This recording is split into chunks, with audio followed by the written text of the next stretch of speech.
Parte 5. Querubins e serafins. Querubins. Dois tipos especiais de anjos são proeminentes na Bíblia: os querubins e os serafins, ambos associados à presença de Deus. Os querubins estão longe das atuais representações populares que recebem, como pequenos bebês gorduchos e com asas. São seres santos e poderosos.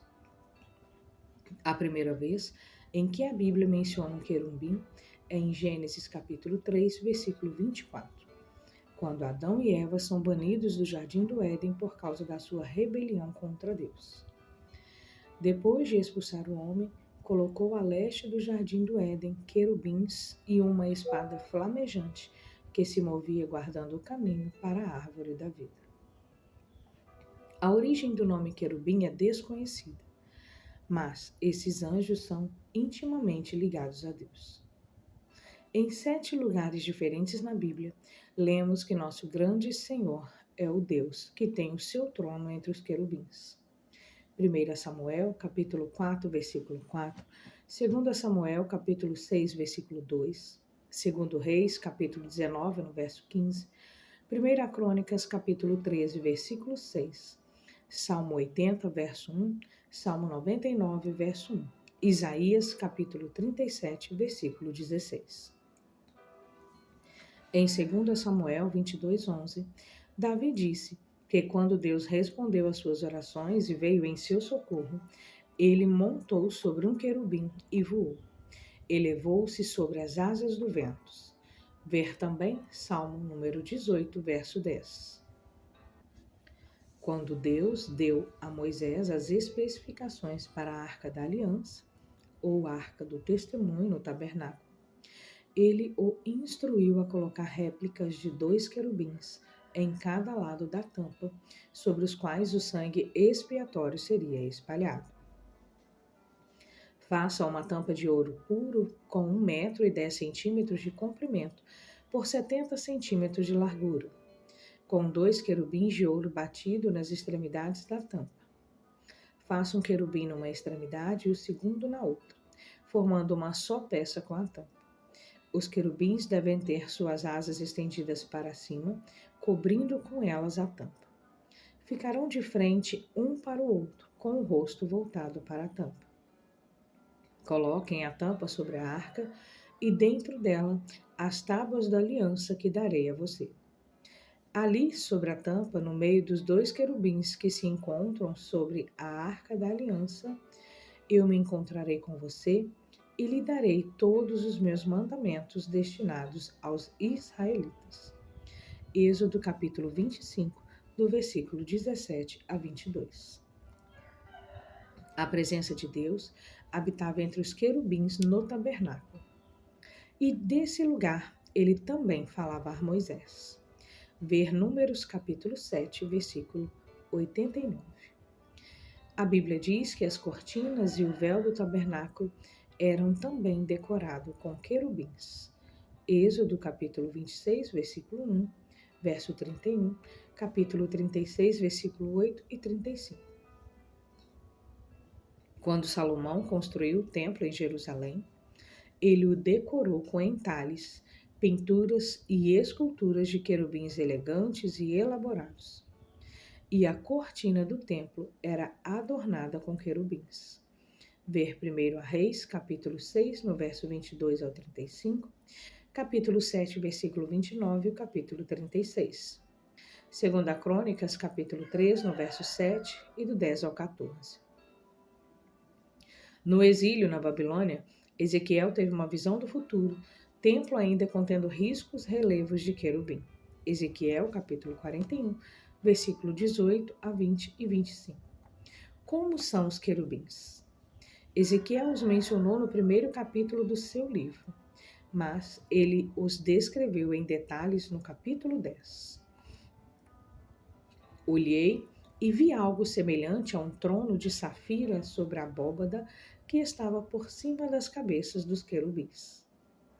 O Senhor disse ao homem vestido de linho: vá entre as rodas por baixo dos querubins. Encha as mãos com brasas ardentes apanhadas de entre os querubins e espalhe-as sobre a cidade. E enquanto eu observava, ele foi. Ora, os querubins estavam no lado sul do templo quando um homem entrou, e uma nuvem encheu o pátio eterno. Então, a glória do Senhor levantou-se de cima dos querubins e moveu-se para a entrada do templo.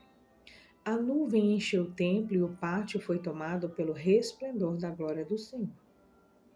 O som das asas dos querubins podia ser ouvido até no pátio externo, como a voz do Deus Todo-Poderoso quando ele fala. Quando o Senhor ordenou ao homem vestido de linho: apanhe fogo do meio das rodas, do meio dos querubins, o homem foi e colocou-se ao lado de uma roda. No meio do fogo que estava entre os querubins, um deles estendeu a mão, apanhou algumas brasas e as colocou nas mãos do homem vestido de linho, que as recebeu e saiu. Debaixo das asas dos querubins podia-se ver o que se parecia com mãos humanas. Olhei e vi ao lado dos querubins 4 rodas, uma ao lado de cada um dos querubins. As rodas reluziam como berilo. Quanto à aparência, eram iguais, e cada uma parecia estar entrosada na outra. Enquanto se moviam, elas iam em qualquer uma das 4 direções que tomavam os querubins. As rodas não se viravam enquanto os querubins se moviam. Eles seguiam qualquer direção à sua frente sem se virar. Seus corpos, inclusive as costas, as mãos e as asas, estavam completamente cheios de olhos, como as suas 4 rodas. Quanto às rodas, ouvi que as chamavam giratórias. Cada um dos querubins tinha 4 rostos. Um rosto era o de um querubim, o segundo de um homem, o terceiro de um leão e o quarto de uma águia. Então, os querubins se elevaram. Eram os mesmos seres viventes que eu tinha visto junto ao rio Quebar. Quando os querubins se moviam, as rodas ao lado deles se moviam. Quando os querubins estendiam as asas para erguer-se do chão, as rodas também iam com eles. Quando os querubins se mantinham imóveis, elas também ficavam. E quando os querubins se levantavam, elas se levantavam com eles, porque o espírito dos seres viventes estava nela. E a glória do Senhor afastou-se da entrada do templo e parou sobre os querubins. Enquanto eu observava, os querubins estenderam as asas e se ergueram no chão, e as rodas foram com eles. Eles pararam à entrada da porta oriental do templo do Senhor, e a glória do Deus de Israel estava sobre eles. Esses seres viventes eram os mesmos que eu tinha visto debaixo do Deus de Israel, junto ao rio Quebar, e percebi que eles eram querubins. Cada um tinha 4 rostos e 4 asas, e debaixo de suas asas havia o que parecia mãos humanas. Ezequiel capítulo 10, versículo 1 a 21. Imagine esses seres magníficos associados à presença, pureza e glória de Deus que refletem a majestade do Senhor. Ainda há uma observação interessante sobre os querubins. Como eu escrevi anteriormente, Lúcifer era aparentemente um querubim antes da queda que o transformou em Satanás. Em Ezequiel 28, o profeta estava provavelmente se referindo ao diabo quando disse que ele foi ungido como um querubim guardião e que estava no Monte Santo de Deus. Versículo 14. Por causa do pecado de Lúcifer, Deus disse: por isso eu o lancei humilhado para longe do monte de Deus, e o expulsei, ó querubim guardião, do meio das pedras fulgurantes. Versículo 16. É quase inimaginável pensar o quão baixo Satanás caiu quando sucumbiu ao orgulho, rebelou-se contra Deus e foi expulso do céu. Ele deixou de ser um querubim ungido para se tornar o dragão, a antiga serpente.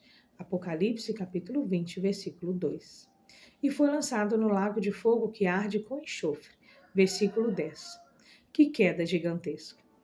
Esse é um lembrete fatal das consequências do pecado, já que até mesmo um querubim recebeu um destino tão trágico, o que também nos lembra do grande sacrifício de Cristo em nosso favor, a fim de nos restaurar para a presença de Deus, como se nunca tivéssemos pecado. Como Hebreus 2,16 diz: pois é claro que não é a anjos que ele ajuda, mas aos descendentes de Abraão. Serafins.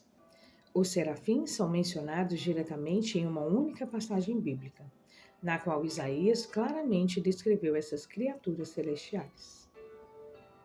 No ano em que o rei Uzias morreu, eu vi o Senhor assentado no alto e exaltado trono, e a aba de sua veste enchia o templo.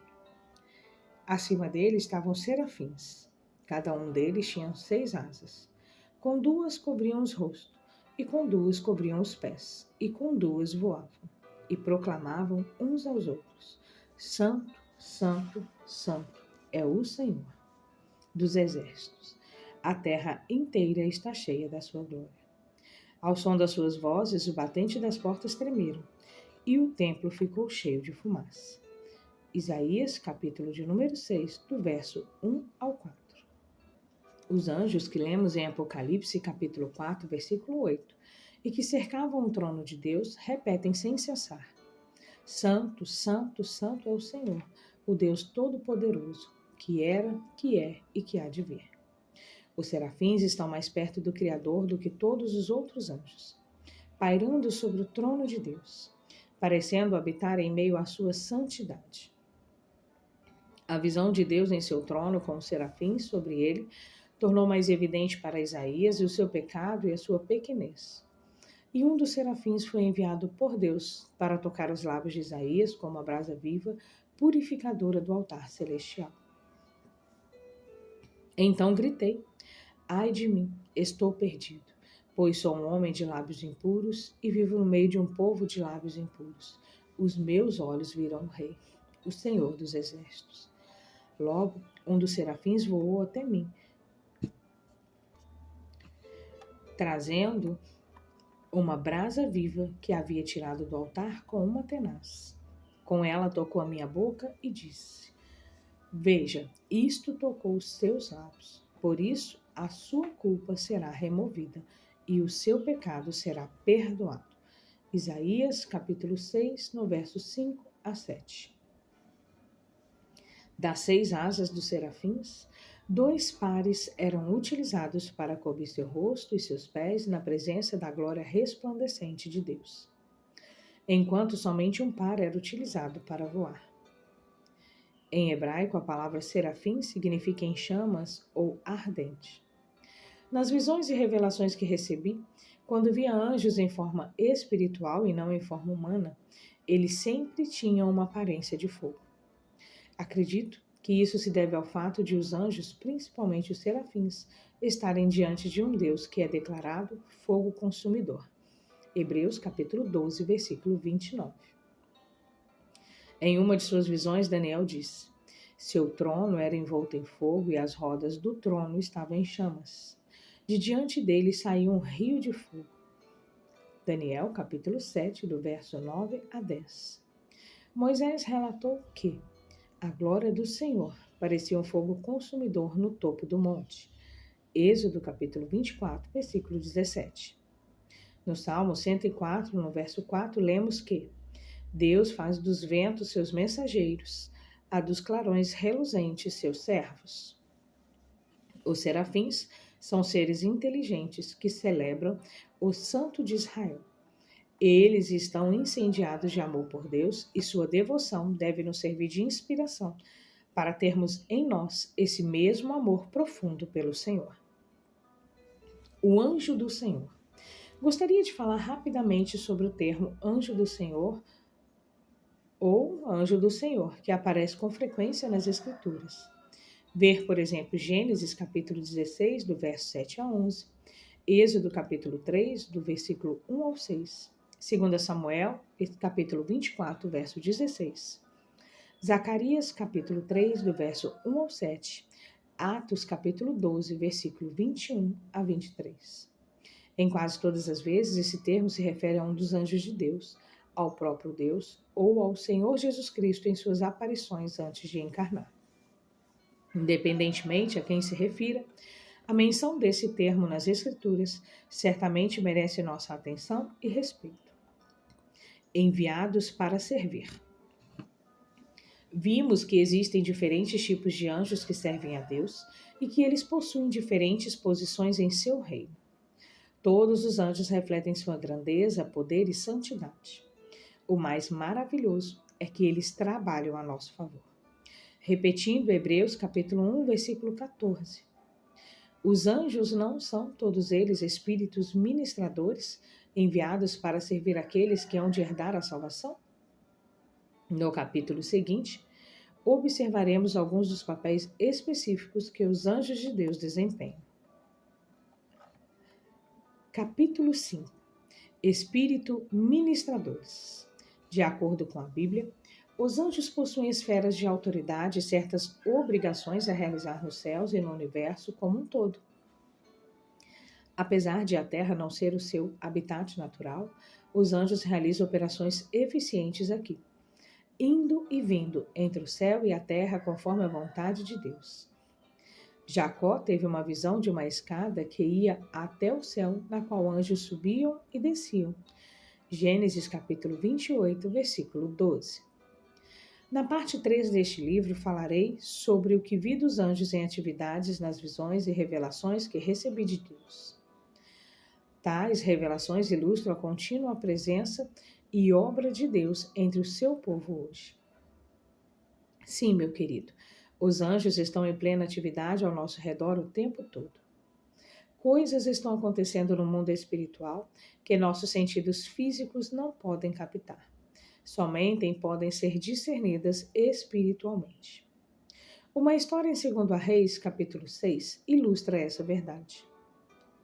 O rei da Síria estava estarrecido e perplexo porque o rei de Israel sempre parecia conhecer seus planos de antemão. Quando ele invadia Israel, o povo de Deus sempre conseguia derrotá-lo. O rei sírio achou que havia um espião entre os seus homens, mas alguém lhe disse que havia um profeta em Israel. Eliseu, que sabia até mesmo as palavras que tu falas em teu quarto. Versículo 12. Ele, o rei da Síria, enviou para lá uma grande tropa com cavalos e carros de guerra. Eles chegaram de noite e cercaram a cidade. O servo do homem de Deus levantou-se bem cedo pela manhã e, quando saía, viu que uma tropa com cavalos e carros de guerra havia cercado a cidade. Então ele exclamou: Ah, meu senhor, o que faremos? O profeta respondeu: Não tenha medo. Aqueles que estão conosco são mais numerosos do que eles. E Eliseu orou: Senhor, abre os olhos dele para que veja. Então o Senhor abriu os olhos do rapaz, que olhou e viu as colinas cheias de cavalo e carros de fogo ao redor de Eliseu. 2 Reis, capítulo 6, no verso 14 a 17. Como todo o universo de seres celestiais, visíveis e invisíveis, ao nosso redor e nos ajudando, podemos sentir conforto e força.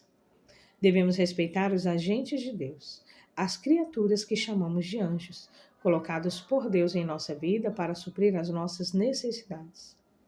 Suas obras e ações para com o povo de Deus devem nos servir de inspiração em nossa caminhada diária com o Senhor. Adoradores de Deus. O principal papel de todos os anjos é louvar e exaltar a Deus e a seu Filho Jesus Cristo, pois tudo que Deus criou, os anjos, as pessoas e os seres da natureza, foi criado com o propósito de glorificá-lo. As Escrituras nos dizem: Aleluia!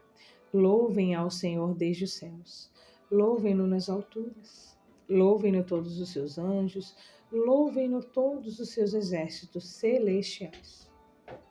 Louvem-no sol e lua, louvem-no todas as estrelas cintilantes. Louvem-nos os mais altos céus e as águas acima do firmamento. Louvem todos eles o nome do Senhor, pois ordenou e eles foram criados. Salmo 148, versículo 1 a 5. E ainda, quando Deus introduz o primogênito no mundo, diz: todos os anjos de Deus o adorem. Hebreus capítulo 1, versículo 6. Então olhei e ouvi a voz de muitos anjos, milhares de milhares e milhões de milhões.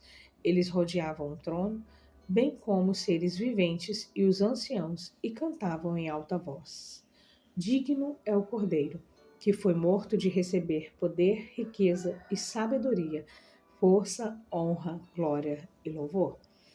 Apocalipse, capítulo 5, do verso 11 e 12.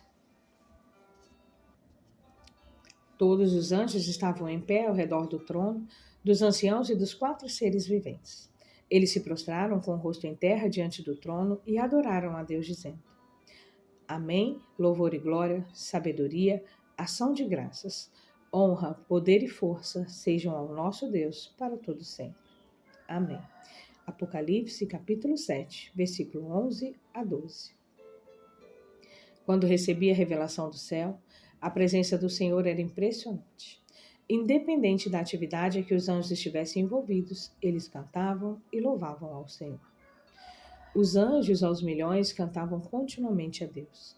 Havia também, em intervalos, momentos de silêncios, momentos de meditação.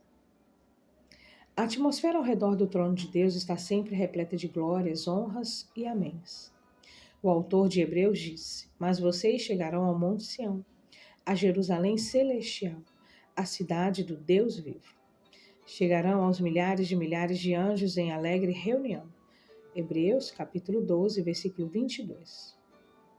Os 4 seres viventes no trono de Deus, talvez serafins ou querubins, dia e noite repetem sem cessar: Santo, Santo, Santo é o Senhor, o Deus Todo-Poderoso, o que era, que é e que há de vir. Apocalipse, capítulo 4, versículo 8.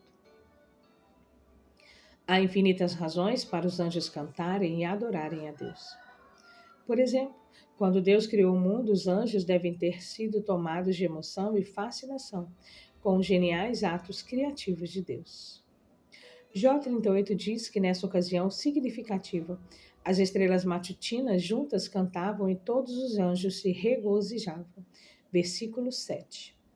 Através da adoração a Deus, os anjos nos inspiram a apreciar a beleza e a majestade de Deus e a glória da sua criação, assim como suas obras maravilhosas. Ministros do povo de Deus. Os anjos não somente adoram a Deus, mas também são seus servos dedicados. Eles são agentes ativos de Deus que cumprem sua vontade dia e noite ao ministrar a Deus e a seu povo. Repetindo, o primeiro capítulo de Hebreus nos diz: os anjos não são, todos eles, espíritos ministradores enviados para servir aqueles que hão de herdar a salvação? Versículo 14. Os anjos são servos do reino de Deus e trabalham por todos nós, que somos herdeiros da sua salvação, de acordo com a vontade e a palavra de Deus. Se você é um filho de Deus, então os anjos têm estado trabalhando por você, quer esteja ciente disso ou não. Os anjos algumas vezes aparecem aos filhos de Deus durante momentos de necessidades especiais. Sua presença protetora nos mostra o quanto Deus se importa conosco. A seguir, algumas formas pelas quais os anjos ministram aos que creem. Trazer mensagem de Deus. Os anjos são emissários de Deus que trazem mensagens especiais a seu povo. Observe alguns exemplos bíblicos disso. Em Gênesis capítulo 18, do verso 9 ao 14, o anjo da presença de Deus anunciou a Abraão que sua esposa Sara, sua mulher idosa e estéril, ficaria grávida e daria à luz a uma criança. O anjo do Senhor também reafirmou a Abraão que por meio de sua linhagem todas as nações da terra seriam abençoadas. Ver Gênesis capítulo 22, do verso 11 a 18. Um anjo do Senhor apareceu a Gideão e lhe disse que ele salvaria Israel das mãos dos midianitas. Juízes capítulo 6, do verso 11 ao 14. Como já vimos, o anjo Gabriel anunciou a Zacarias que sua esposa Isabel daria à luz a João Batista, mesmo em idade avançada. Lucas, capítulo 1, do verso 11 a 17. Gabriel também anunciou a Maria que ela conceberia uma criança, o Messias, pelo poder do Espírito Santo. Versículos 28 a 35. Um anjo apareceu ao noivo de Maria, José, em sonho, assegurando-lhe que o bebê fora concebido pelo Espírito Santo e o encorajando a prosseguir com seu plano de desposar Maria. Versículos 20 a 21 do capítulo 1 de Lucas. Na noite do nascimento do bendito Salvador, um anjo apareceu aos pastores nos campos próximos, envolvendo-os com uma gloriosa luz e dizendo-lhes: Estou lhe trazendo boas novas de grande alegria. Lucas capítulo 2, versículo 10. Então, quando o anjo anunciou o nascimento de Jesus, de repente, uma grande multidão de exército celestial apareceu com o anjo, louvando a Deus e dizendo: Glória a Deus nas alturas, e paz na terra aos homens, às quais ele concede o seu favor. Versículos 13 e 14. Um anjo apareceu a Cornélio em uma visão e lhe disse para procurar Pedro, a fim de que lhe fosse compartilhado o evangelho. Atos capítulo 10, do versículo 1 a 6. Filipe foi instruído por um anjo a ir a Gaza com o propósito de encontrar com o eunuco Eutipe e explicar-lhe a mensagem da salvação através de Cristo. Atos capítulo 8, versículo 26 a 39. A partir desses exemplos, podemos ver que os anjos trazem notícias importantes ao povo de Deus a respeito do seu mover em sua vida e seus planos para a salvação do mundo. Entregar a palavra de Deus. Em uma atuação conjunta, os anjos entregam a palavra de Deus às pessoas e também as ajudam a entendê-la. Por exemplo, havia anjos presentes quando Deus entregou os 10 mandamentos e a lei sagrada no Monte Sinai. Ele disse: O Senhor veio do Sinai e alvoreceu sobre eles desde Seir, resplandeceu desde o Monte Parã. Veio com miríades de santos desde o sul, desde as encostas de suas montanhas. Certamente, és tu que amas o povo. Todos os santos estão em tuas mãos. A teus pés, todos eles se prostram, de ti recebem instrução. A lei que Moisés nos deu, a herança da Assembleia de Jacó. Deuteronômio, capítulo 33, no verso 2 e 4. Em seu discurso diante do Sinédrio, em Atos 7, Estevão disse que Israel havia recebido a lei por intermédio de anjos, versículo 53. Paulo repetiu essa mesma verdade quando escreveu: Qual era então o propósito da lei? Foi acrescentada por causa das transgressões, até que viesse o descendente a quem se referia a promessa. E foi promulgada por meio de anjos pela mão de um mediador. Gálatas capítulo 3, versículo 19. Os anjos são sempre fiéis às Escrituras no que dizem e no que fazem. O anjo em Daniel 10 veio reforçar a verdade da palavra de Deus, dizendo a Daniel: Mas antes lhe revelarei o que está escrito no livro da verdade. Versículo 21. Paulo nos diz: Mas ainda que nós, ou um anjo dos céus, pregue um evangelho diferente daquele que lhe pregamos, que seja amaldiçoado. Gálatas capítulo 1, versículo 8. Ele sabia que se um anjo começasse a dizer coisas contrárias à palavra de Deus, então não se tratava de um anjo santo de Deus, mas de um espírito demoníaco disfarçado de anjo. Lembre-se de que Satanás distorceu as Escrituras para Jesus durante a tentação no deserto e ainda continua fingindo ser um anjo de luz. 2 Coríntios, capítulo 11, versículo 14, com o propósito de enganar as pessoas. Quando Deus me mostrava seus anjos em ação, ele sempre me indicava o texto bíblico que confirmava o que eu estava vendo. Um anjo de Deus jamais nos dará instruções ou direções que se desviam do que Deus já disse em sua palavra. Falarei mais sobre o papel dos anjos e da palavra de Deus no capítulo 7.